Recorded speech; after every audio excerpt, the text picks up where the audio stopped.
All right, you guys. Well, welcome to our Young Investor Society Stock Pitch Prep Night. Today I have with me some very special guests. We have a few past winners of our global stock pitch competition. We also have a few of our judges, as well as a couple of other teachers who've been involved. So it should be a really great night. We're going to learn everything there is to know about this year's stock pitch competition. And I have a few people that are still trickling in, but I'll go ahead and get started for all of you. My name is Christine Tobin. I'm the Chief Operating Officer for Young Investor Society. And I have just a little bit of an overview that I want to do for you guys so that everyone's on the same page of how we're doing our stock pitch events this year, similar to last year during COVID. So we're going to be focusing on the following items. So stock pitch events overview, the stock pitch report, presentation, YouTube submission video guidelines, judging criteria. I have an investment checklist, and advice and suggestions and tips. And then at the end, we'll do a Q&A where you can ask questions. All right, let's go ahead and get started. So the stock pitch competition overview. This year, we have about 25 state or territory events. So states in the United States and territories in Europe as well as Asia.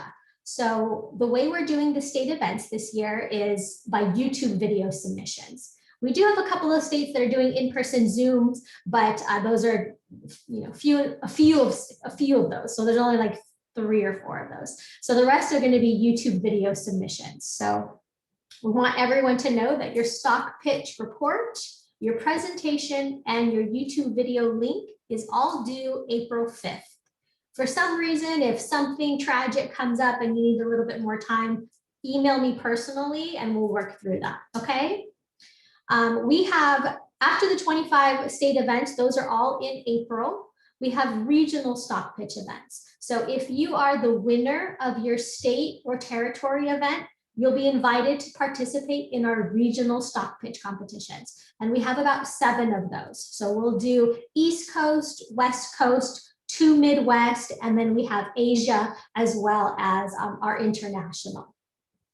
All right, we also have our global stock pitch competition. Those are for the students that win their regional event. They'll be invited to participate in the global stock pitch competition. And that's on May 27th, and everyone is invited to watch that on Zoom video. This year, we have a guest speaker. Her name is Kate Moore, and she's the Chief Equity Strategist at BlackRock. So that should be pretty exciting. Right.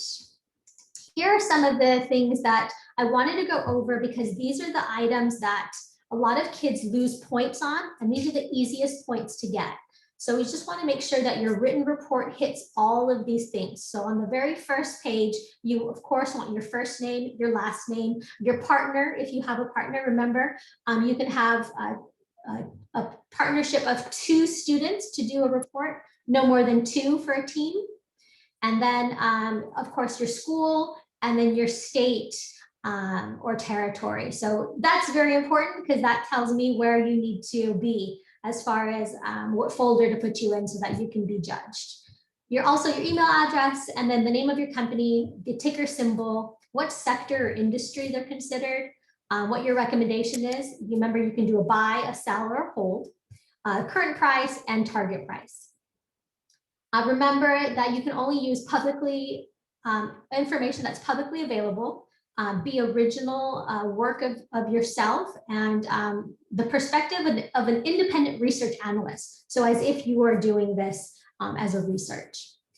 So we also have the criteria that need to be into your stock pitch report. This is a business description, industry overview, investment summary, valuation and financial analysis, investment risks, and this year, we've added ESG considerations. So if you can look up what your company is doing as far as ESG, that would be amazing. Just, a couple lines of what they're doing, that would be great. So remember, all of the presentations, the stock pitch reports, and your YouTube videos are due by midnight at specific time on April 5th. Again, if you have any issues, email me personally and we can work through those. We have a new we have a new email that your stock pitch reports are going to go to. It's stockpitch2021@yis.org.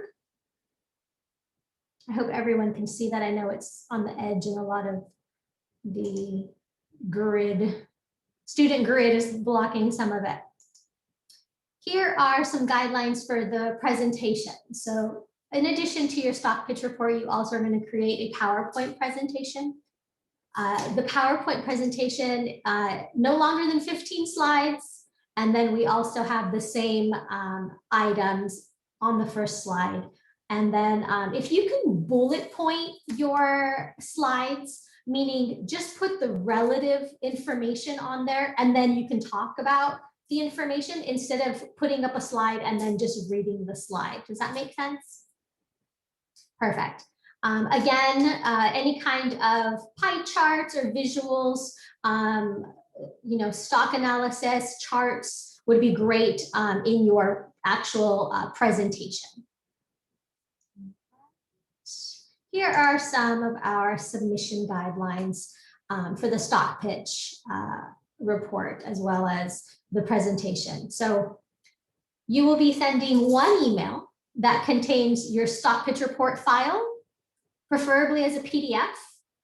And if you can put your last name, your school, and your state and label it report when you save it, that would be amazing. That would save me a lot of having to dig around to be able to put you in a specific folder. Your PowerPoint presentation as well, if you can put your last name, your school, and list presentation when you save it as a document, that would be amazing. I don't recommend Google Slides. If you move on to the regional event, I will have to convert your Google Slides to PowerPoint, and it doesn't convert very well. It breaks off a little bit because we only use PowerPoint for the regional events and the global events. So if you can do it in PowerPoint, great. If not, we'll work with the Google Slides. Your YouTube video links. This is very, very important. So you're going to submit your video link in the same email as your report and presentation. Your YouTube videos must be made public and the permissions set to view from April 5th to May 27th. Please make sure your YouTube video is not private. If it's private, then I can't send it to the judges to review. Also, the stock pitch reports and presentations, make sure you don't have any locked for editing access or any of those. Make sure all of the permissions are set to open, because I have to forward those to many, many judges. So a lot of emails are going to be going back and forth, and I can't have everyone requesting permission to open a document. Does that make sense? So make sure your documents have no permissions set. The last thing is the judging criteria. So the judging criteria is a little different from last year because we're so YouTube video heavy this year, but your investment idea is a total of 50 points. And those are, does the idea make logical sense and follow sound investment principles? Does the report show insight into the company and to the industry? Does it show financial analysis? Did you show the ESG considerations for this year? That's a new one. And then did you follow the report guidelines? So these are easy points to get, especially this report guidelines one. You just make sure that you follow all of the steps. And then for your presentation, you want to show key highlights, insight into the company and industry, sound financial analysis, and then did you make good use of the visuals? So good use of the visuals would be anything like graphics, stock charts, pie graphs, those kinds of things. And then of course, did you follow the guidelines? For your YouTube video can be you presenting on Zoom, just like this, or it could be you standing and having someone video. However you want to do the video is up to you. Just make sure you present clearly and that you are dressed as if you are a professional going into an office doing this pitch in person.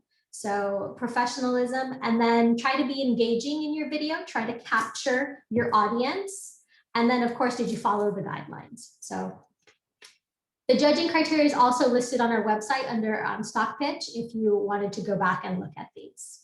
So now I'm going to introduce David. David is our student director of social media. He is also on our student advisory board, and he placed second in the 2019 Global Stock Pitch Competition. So super excited to have David with us. And I'll just introduce myself first. My name is Samia. I'm the current president of the Student Advisory Board president. And David and I, we got second in 2019. And I think it was a really fun experience. We got to learn a lot, got to meet a lot of like really cool people. So I would obviously recommend doing the stock pitch competition to everyone. With that being said, we created an investment thesis checklist, which kind of gives you like a step-by-step guide on like some really important factors that you should consider when you're picking your stock out and when you're researching for your report and for your PowerPoint presentation. So the first thing we want to make sure, and I think this is the most important thing, is whether or not the business is understandable. You have to know what type of company you're pitching, and you have to know what they're doing. For example, me and David pitched a company called Activision Blizzard. And obviously we're teens, so we like games and stuff like that. So we kind of understood what the company was doing. So it was easy for us to relate to the company's motives and also pitch it because we could understand that, okay, this company is making games. So I would recommend that everyone, research into what the company is about. If the company is lining up with some of your interests, you should, maybe pick a company, towards that side. So always making sure that the business and the business motives are all understandable.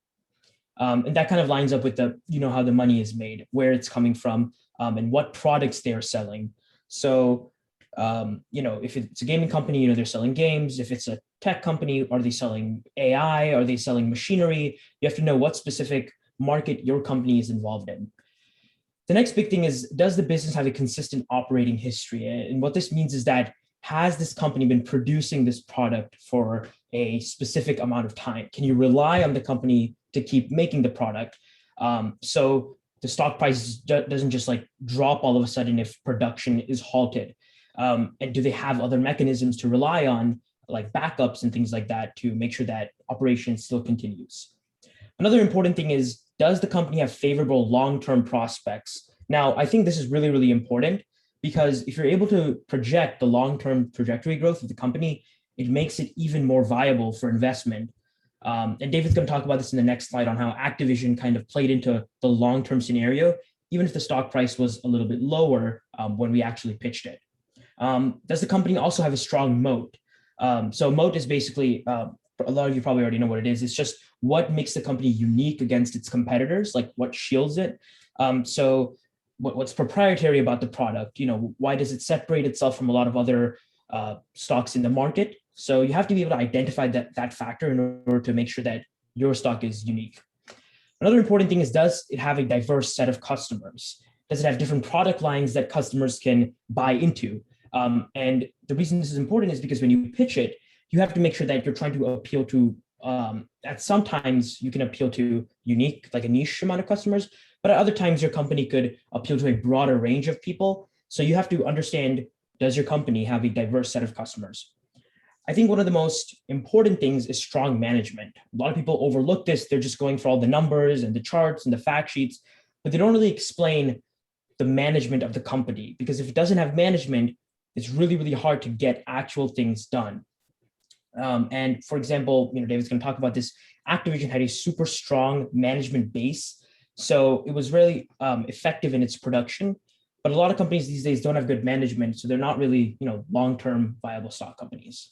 The last couple, you can group them together. It's basically that, can current operations be maintained without large influxes of money? So can the company keep up without large investment or having to raise a lot of capital and forcing them into debt and things like that? And finally, is the company reasonably priced? Price to earnings ratio. Is the stock at a price where people are willing to buy? It's not too high, not too low. So these are all important factors in understanding how you're going to pick your stock and how you're going to research. And I think David's going to take it over now, kind of relating that to our stock that we pitched, to kind of give you guys an example. Yes. So as you guys know, in 2018, me and Samia pitched Activision Blizzard, and we actually ended up winning second place. And Obviously, you guys won't get to have the full experience this year because you won't be able to fly out to New York City or anything like that. But it truly is an amazing experience, and I highly recommend it. And really, with the investment checklist, it's one of the last lessons in the Young Investor Society website, and it's a checklist that you make yourself. So the checklist that Sonia presented, I made myself, in order for you to feel confident before investing into a company.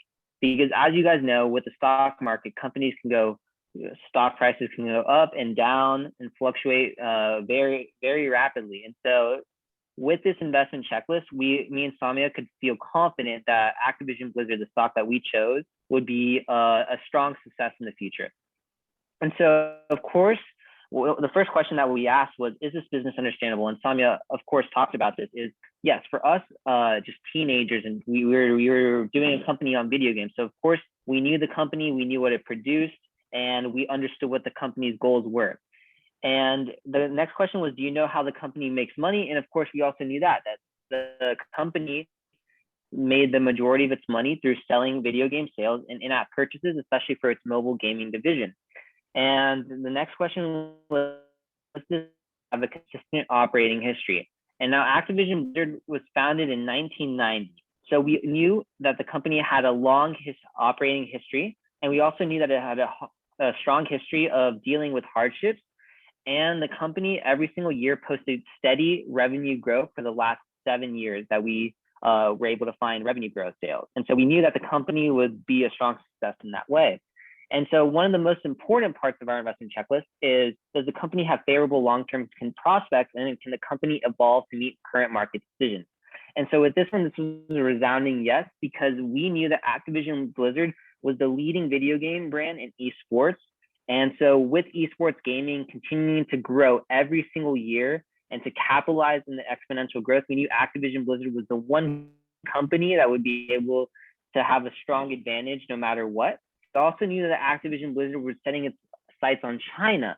It was creating a lot of mobile games such as Call of Duty Mobile that would allow it to gain a large market share in China, especially with mobile games, which are immensely popular in China and bring in billions of dollars of revenue. And so we knew with this transition and with the introduction of multiple new Call of Duty games, we knew that Activision Blizzard would be able to evolve for future market conditions. And then the next question was, does the company have a strong moat? Does it have something that really sets it apart from the competition? And so we knew that this was a resounding yes, because the company had one of the most valuable and loyal video game franchises.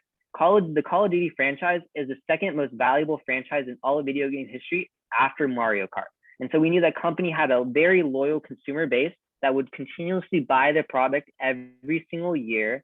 And they also had other games such as Candy Crush and World of Warcraft that had huge name brand recognition and continue to post strong revenue growth every single year, and people continue to play it. So we knew that the company had a strong moat that differentiated itself from every other gaming company.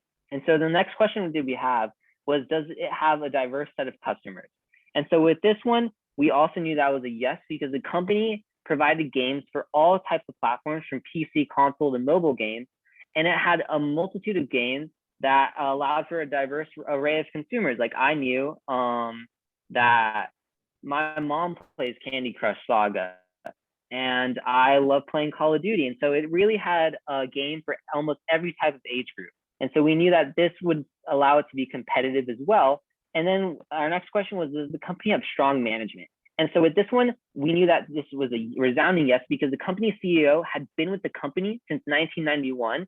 And after further review of their company management, we knew that 8 out of the 10 board seats that Activision Blizzard had were independent and voted independently and didn't have any ties with the CEO. So we knew that decisions could be made in the company with impartial information, and we felt strongly that this would lead to a resounding success. And so the last 2 questions we had were, can current operations be maintained without large influxes of money? And is the company's PE ratio, or is the company reasonably priced? And so with the last 2, we knew that the company, with the current games and slates it had, would continue to be able to bring in billions of dollars in revenue without any substantial influx of money. And the PE ratio of 19.2 was far below the industry average at the time of 26. And so and the company's stock had dropped more than 50% over the past few months in that month of and that year of 2015. And so we knew that the company was extremely reasonably priced, and we strongly would, and so invest was really with our decision was when we pitched the stock, it was at $48. And after we pitched, the company stock continued to fall. I think it reached all the way of a minimum of $1. And so with the investment checklist, that's what helps you stick with the company. You review the investment checklist and you look and you see, has anything changed? Has any of these questions that I asked myself changed? Has the company answers changed in any way? And me and Samia both felt that none of this has happened. We both felt really strongly that the company had stayed true to the investment checklist that we had created. And so we continued to feel that the company was a strong buy. And currently, as of right now, the company is sitting at $92. So it's been a great success. And yeah, of course, me and Samia, we created our presentation, and I would be happy to help anyone that has any questions. You guys can contact me privately or anything like that, and I'd be happy to. I think our videos are all on the YouTube as well, so please check it out. And yeah, if you have any questions, be happy to. Excellent. Thanks so much, David. Your investment checklist is really good. And like you said, it's one of the last activities in the YIS curriculum, but it's one of the most important ones as well, because a lot of the judges ask these questions, and they're a reoccurring theme in everyone's stock pitch report. So if you can answer all of these checklist questions, you're going to do a great job if you make it to the regionals, which is a live event where the judges ask you questions. So it's really great to be able to know what those look like. All right, let's see hours. So now I have Faison. Faison was our first place winner in our 2018 Global Stock Pitch Competition, and he's here today to tell you a little bit about himself, about his process, and what he's been up to now. All right. Hi, everyone. So Christine, thanks for having me. And I'm originally from Islamabad, Pakistan. So right now I'm at Drexel University in Philadelphia. But I got introduced to YIS in senior year of high school, actually junior year of high school. When I was back in Pakistan, I was reading about, I was kind of reading these books about investing and got interested. And I was like, this is something, I want to go more into. And so with all the research and reading, I come across this YIS, which is like exactly like, fits in. I'm a high school student. I'm interested in investing. So I want to know more about it. And turns out there's a stock pitch competition. And so I'm like, I may not win. I'm just going to try. So ended up winning the global one. And then I had to go to New York for the finals. It was very good experience, very good learning experience. Ended up first place, and then applied to schools in the US, got into Drexel University here in Philadelphia with a pretty good scholarship. And at Drexel, I've done 2 internships. One at Brown Brothers Harriman, which is an investment bank in New York, and the second one at a lithium manufacturing company called Livent. And right now, actually this year, starting 2021, me and a friend of mine, we started a small investment portfolio and are soon going to be raising outside money. Where I'm about to give my Series 65 exam. So yeah, let's see how that goes for me. But so yeah, for the tips and tricks, I think it's very important that you guys identify the quality of the business that you're pitching, which it comes number one before everything. The price, the PE ratio, it doesn't matter unless the business quality is bad. So you want to go over what makes the product or the service superior, what makes it, what makes it so good that someone would drop another product or service and go towards them. And you got to find out what the competitive advantage for the business is, what the barriers to entry are, what prevents, a group of Stanford University students starting something with seed capital of a couple $1 million and just destroying this business. So you want to find out the barriers to entry. And it's important to also know like real life reviews of the product or service. You want to know how this thing really is, so that should be number one, the quality of the business. And after that, I would say it's important to identify the nature of your investment thesis. Are you pitching the next Amazon? Or do you think there's a a valuation discrepancy where you think the market is valuing this at like 5 times earnings, you think it's worth 15 times earnings? Or is it like an Amazon play where it doesn't matter where the PE ratio is, you just think there's outstanding growth characteristics in the business, huge opportunity, you think this could be the next 20-30 bagger in the next 10 years.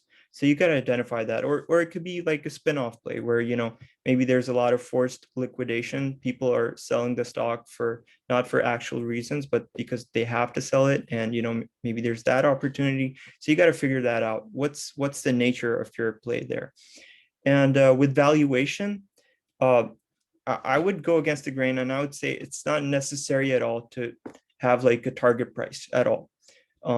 It's not necessary, you don't have to put out a PE ratio and try to find a real target price or try to value future cash flows of this company.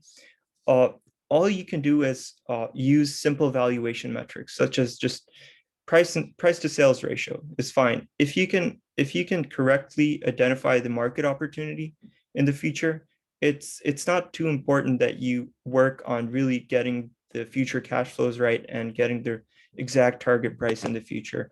You could just be like, there's huge opportunity in the future given this, and this. So that's that. And my most important takeaway would be that it's very important to know what the other side of the trade is thinking. Because when you're buying a stock, someone is selling it to you. So someone thinks it's going lower. So right there, there's a difference of opinion. And you want to know what the other side is thinking. So tackle the bear thesis. Find out every single bear case on the stock and tackle it with facts and present it. Present the other side. Present what the bears are thinking about the stock and counter it with your facts. I think that's what makes an investment thesis stand out of everything, of all other investment cases, which is that, when you bring out what the other side is thinking and counter it with your own narrative, that's when the judges would be like, okay, so this is why the market is inefficient. Because at the end of the day, you think the market is wrong. That's what you're trying to prove, that the market is inefficient.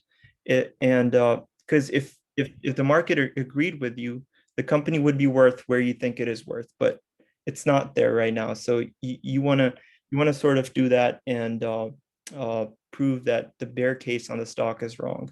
So I would recommend reading like articles on Seeking Alpha or other sort of these message boards where people have all sorts of opinions on stocks. So just find out what the bear is thinking and try to counter it. And so with that, on a lighter note, I would say that just understand that this is a learning contest. And no matter you come first, you come second, you don't get anything. The biggest winner here is the one who learns the most. And so that's that. And with that, if there are any questions. Excellent. Thanks so much, Faison. I'm actually going to have you guys hold your questions until the end. But Faison, wonderful job. I really appreciate the insight. And you're exactly right. Be able to defend the other side as well. Perfect job. I also have Lee Mackey with me today. Lee Mackey is on our regional advisory board, and he's also been on our executive board, and he's also been a judge for many state and regional and global stock pitch events. So Lee, welcome. I just want to hand it over to you to give the kids any kind of insight, any kind of tips and tricks that you can think of so that they can present their best selves. Absolutely. Thank you, Christine. And it's great to be on talking with everybody today. I am so thrilled for this year's competition. Every year, the quality of the presentations gets better and better. I've seen 5 of these, 5 different years at the local level here in California, Pennsylvania, Boston, and I've been at Global, I've been the MC. I've seen it all, guys. And Faizan and David were absolutely phenomenal when they made their presentations. And it's great to see what they've done with this experience. It's really been a jetpack to propel them onto some neat things and to meet some amazing people. I remember walking around New York with Faizan, and it was just the coolest experience to kind of see it through his eyes. And so I'm excited for all. Sorry.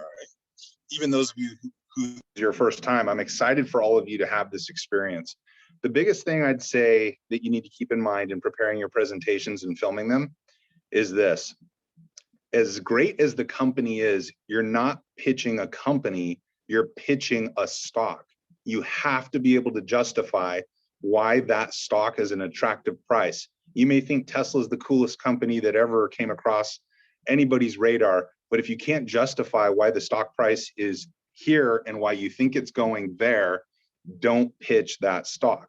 The people you're pitching to do this professionally, and what they're looking for is they're looking for value. They're looking for something that's going to go up over time, or some way that you can justify why the market hasn't priced in something you can see. So if you keep that in mind and you pitch a stock, not just a company, you'll be able to answer the questions well that the judges are going to put to you. The second piece of advice I'd give is that you don't ever want to have distractions. You want to make sure that your personal grooming, that your anything with respect to making sure your hair is done, making sure there's nothing on the wall since you're filming these and they're going up by YouTube. The worst thing you can do is have an unkept bed over your shoulder or some inappropriate poster on the wall. It's the first thing the judges are going to notice. So make sure that you've got a nice, neutral, non-reactive background.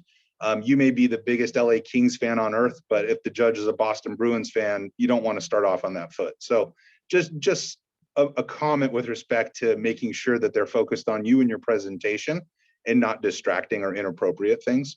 And it's amazing how we give that advice every year, and every year there's a few that slip past. So I've done my part to warn you. The final thing I would say is we know as judges that you are high school students. You all continue to impress and share great things, but we know you're high school students. So please don't feel the burden of putting on some professional presentation that would be the level of a 10th year postgraduate person that's working on Wall Street. We know you're high school students. Don't kill yourself. Do a good job, be thorough, follow the curriculum, but take a breath and have a ton of fun with this. It's really a cool experience. And if you do that, if you pitch a stock, if you make sure there's no distractions in the background, and if you just take a breath and remember that you're a high school student, you'll be held to that standard. I think you'll have a wonderful experience, and this will be an amazing resume item for you to say, hey, I had this experience. This is the real world. You're using everything you've learned, English, writing, math, logic, everything you've learned, history, all that's going to come into play here as you prepare your presentation. And this is what the real world is like. You take all these things you've learned, and just like the other presenters have shared, you put it all together and you make a convincing argument. You show up with your best foot forward, and you do your best. So anyways, I'm excited to judge this year. I'm excited to see the presentations you turn in. It's going to be a wonderful year, and feel free to ask questions. And hopefully if there's any teachers on here, you'll be able to share this later with those that couldn't make the call today. Thank you, Christine.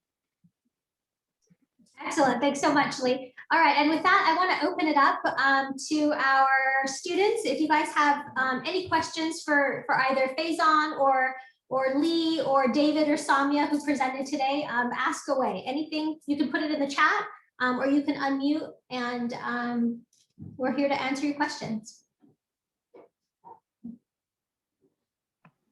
So me and my partner don't have a registered chapter at our school, but we can still compete, right? Absolutely. So we actually have a lot of students who are working on our curriculum independently. Once you registered on the website and you can access our curriculum, you're considered a registered YIS member. It doesn't matter if you don't have a club at your school yet.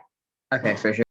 Can you compete with someone from another school, or You does it have to be strictly? No, you can compete with someone from another school as long as you're both registered on our website. It doesn't matter what school you attend. I even had someone else in the chat ask if they can compete with someone from a different state. You absolutely can. You just need to choose which state you're going to compete in and stick to that one state. Does that make sense? Yes, thank you. Perfect.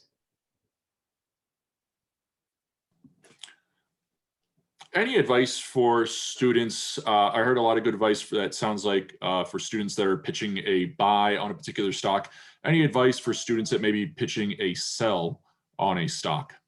Faison, did you want to take this one? That's very interesting. It's probably the first sell idea, right? At YIS, or have we seen? We've actually had a couple of sell pitches in our state events. Right. Yeah. First of all, you have big guts for that, seeing where the market's been going in the past 10 years. So congratulations on that. And I think with the sell ideas, I think again, like most probably it's a short-term idea, right? Unless you think the company is going bankrupt, or unless you think there's fraud involved, which is like very high level research. I don't know what kind of research yours would be. Is it more like you think the business quality is very low, or is it more like, you think this thing's going bankrupt? What do you think? For the student I'm representing here, I am their teacher and club organizer, and the student is present in the meeting. It's more of a overvaluation of the current state of the company. Sure. So with that, it would make sense for a short-term sell, most likely. Right, for sure. That would be a short-term one. But with that, I think it's important to identify why the market's going to change its viewpoint and re-rate the business. And why do you think it could go on forever? If we see the past 5-10 years, businesses with 100, 200 times earnings valuation have continued to surge. And it's primarily due to this low interest rate environment, that because when interest rates on bonds go low, there's this capital shift from bonds into stocks, and people look more towards long-term cash flows. So businesses with extraordinary long-term ideas get valued at infinite times earnings. So I think it's important for a student to identify why that would change, and why the market would sort of change its sentiment and re-rate the business back to bring it back to down to earth. So I think that would be important. The catalyst is the most important thing in a sell idea. Thank you.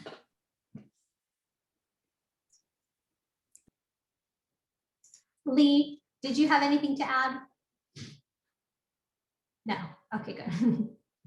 All right, I have a chat question where it says, where can we contact previous participants?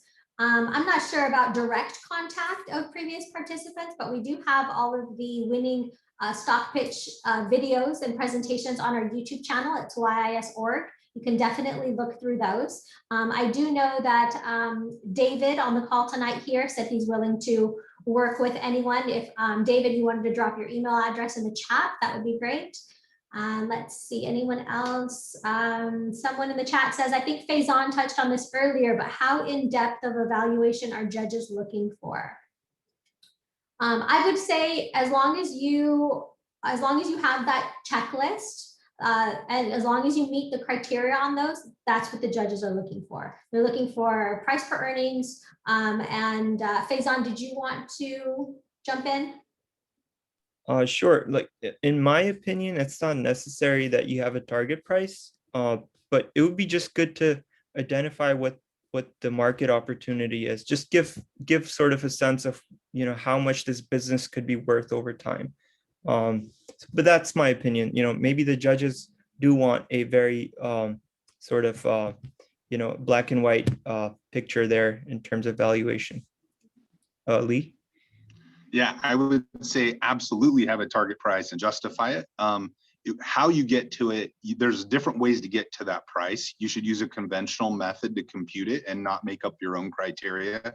One year, I think it was the year Faison actually pitched, there were some kids that showed up and the judges kept asking them, how do you justify the stock going from 110 to 230? And the kid said, well, I came up with my own formula, backing into this thing that really nobody can follow logically. So find the trusted and true methods of valuation, and then make sure that you can present and think on your feet to justify a price. I think it is important, because if you're saying it's going to go up, well, if it's going to go up 1%, that's not going to get anybody excited in it. If it's going to go up 10%, make sure you can justify 10%. That might be a good investment. But at the end of the day, my advice is it's always better to have a clear, logical thesis of the stock's trading at X. We think it's going to go to Y, and here's why. That's pitching a stock, not pitching a company. Because you can stand up and tell me how amazing PlayStation and you know, all the Sony and all the different companies that own them are. I agree, they're fun and they're a ton of great fun. But if the market isn't valued right, or it's totally overblown because everyone wants the next version of a PSP, I'm not going to be convinced. So again, remember, you're pitching a stock. I think you have to come in and say, buy it. Christine, can they short stocks? Are we doing that this time around? Yeah, they can do a buy, Yeah, so sell, or hold recommendation. Yeah, so if you think Tesla is going to drop $200, you need to explain why and then justify and back into the math. So that's my 2 cents on actual stock prices. Sorry to jump in there. No, perfect. Thank you so much. Someone else in the chat says, if you created a stock report appendix, what would you include on it? And an appendix is just basically a bibliography, if you will. If you can put down all of the different sources that you use to create your stock pitch report, websites, that kind of stuff. Someone else says, how many people make regionals? So there is a first place winner for every state and territory, and those are the people that move on to regionals. The regionals are East Coast, West Coast, and we have 2 Midwest, as well as Asia, and also a conglomerate of Europe in an international regional as well. So I would say that that's, how many kids would that be? That's probably 10 teams per region, somewhere along those lines. And that's, who else? Is there a preferred valuation method? Well, I've seen kids use a ton of things. I've seen kids use PE ratios. I've seen kids use Porter's 5 forces. Those are the pretty standard valuation methods. Lee, did you have any others? Yeah, if you guys go back and look through the curriculum, the different modules, there's an entire, I think, if I'm remembering correctly, there's several ways to value stock and to justify the prices or where you think it's going to go. If you stick to the curriculum, you can't go wrong. And if you look at prior presentations that won, you'll absolutely see how they justified where they were trying to go. Yeah, so relative valuation method, I think there's a whole unit on it. Yeah, look back to the curriculum, you'll find it in there. What platform do you recommend for recording the presentation and yourself at the same time? Personally, I like Zoom. You can do it on any platform though. You can use, Google Meets or Hangouts or any of the other Microsoft Teams, however you want to do that. You could even just have someone record it on your phone while you're giving the presentation. So whatever's easiest for you guys is fine with us. I just have one quick question, if you don't mind. So I'm from Morocco, and it's like in Africa. And you mentioned that applicants are mostly from Europe and Asia. So how does regionals work in our case? Yeah, so your guys' regional is called International Open. So that's everyone who doesn't have a specific event, you enter into that one. So we'll have, yours as well as a couple of others that don't have their own state event. So International Open is the regionals for yours.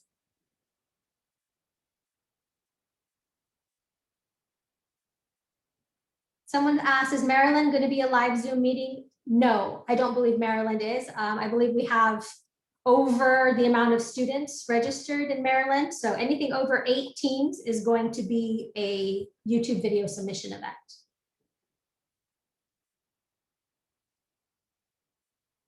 How do we submit our video presentation? Those are going to be uploaded to YouTube, and you're going to be sending us just your YouTube link. You're not going to send me an MP4. You're just going to send me your YouTube link, and it has to be an open YouTube video. No permissions set, no boundaries to expire, not set to private. It has to be a public. How will the judges be able to ask questions? The judges will be able to ask questions at the regional and the global stock pitch competition. So there won't be any questions to answer on your YouTube videos. If you make it to regionals, you'll be asked questions live by all of the judges at the competition. These are really great questions, guys. So Washington State, as of right now, yes, you guys are YouTube video. What info is expected in the financial analysis section of the stock pitch? What info is expected in the financial analysis section of the stock pitch report? All of the requirements are listed on our website under stock pitch report requirements. They're in there. So the info that's expected is listed. What are some of the most common questions judges ask? The judges really want you to know your stock and why the price is either up or down and where it's going and your interpretation of it in one financial analysis. Is Connecticut a live event? No. Connecticut is it's YouTube as well. Let's see. Are we going to be doing only one stock for the whole competition? Yes. So whatever stock you pitch in your state event, that's the stock that you're going to pitch in the regionals. And if you make it from the regionals to the global, that's the stock that you're going to present in the global. So one stock pitch report, one stock pitch presentation for all of the events as you move up. And will the state winners be able to update before regionals? Yes. We have a lot of state winners who want to update numbers or add things that they feel make their presentation stronger. Yes, you can definitely update before the regionals and then again before globals if you feel the need. Florida is YouTube video.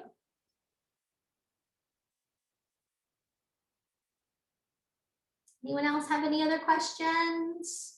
I think we're going to be wrapping up here if no one else has anything. Can we pitch a stock for a company that has already been pitched by another team? Absolutely. We have probably 5 students last year pitched Tesla. We had several NVIDIA. We had several, but I would really go out of the box and really try to pick a stock that maybe isn't as popular, maybe isn't as widely known. Lee. Yeah, we've had a few kids pitch well-known ones, and maybe they've done good to get out of regionals with it. But at the global level, it's really the ones that have picked companies that some of us, maybe we've heard of them, but they're a little bit more at the edge or they're newer at the fringe. Finding something unique has a lot of power. If you pick Tesla, everybody knows Tesla's numbers by heart. They know their market cap, they know their PE without even pulling it up. And if you misquote something or if you haven't looked at it that day, you run the risk of the judges might know it way better than you because it's so well known. There's a few exceptions to that. Somebody pitched General Motors one year and did a phenomenal job. But by staying out of those, some of the coolest ones we've seen was the Da Vinci Medical that was pitched by Wesley. There was one that was a drone company pitched in California one year. And that tech, exactly what she predicted, ended up happening 2 years later. It was a phenomenal success story. So finding things that you're passionate about is way more important than finding a company that you think is really interesting because you see it every day. Like we're all holding Apple phones, we're all holding Samsung phones. Go a little bit off the path into the woods and see what's out there. There's some amazing companies and you'd be surprised. Find something you're really interested in, do a deep dive, be able to justify it. And it's nice because you'll wander away from what the judges know, and then they're going to follow you on that journey. Whereas if you pick Disney, we've heard Disney a bunch. If you have a great angle, go for it, but just know that you will not be the first person to have pitched Disney. So hopefully that makes sense. Perfect.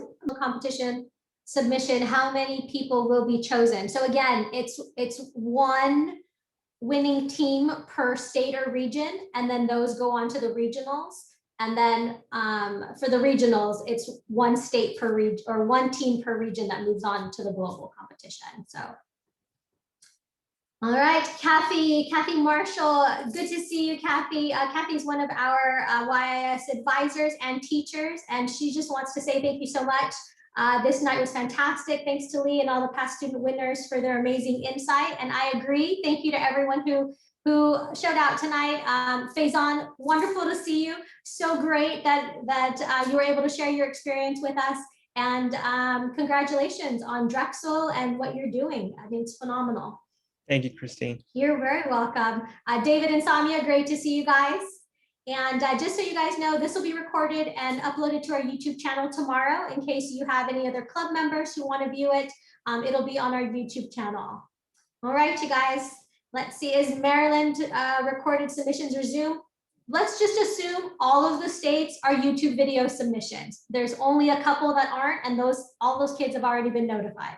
All right, it's also on the calendar, the MyYIS calendar, if you wanted to go check, but all of them are YouTube submissions. All right, you guys, have a great rest of your night.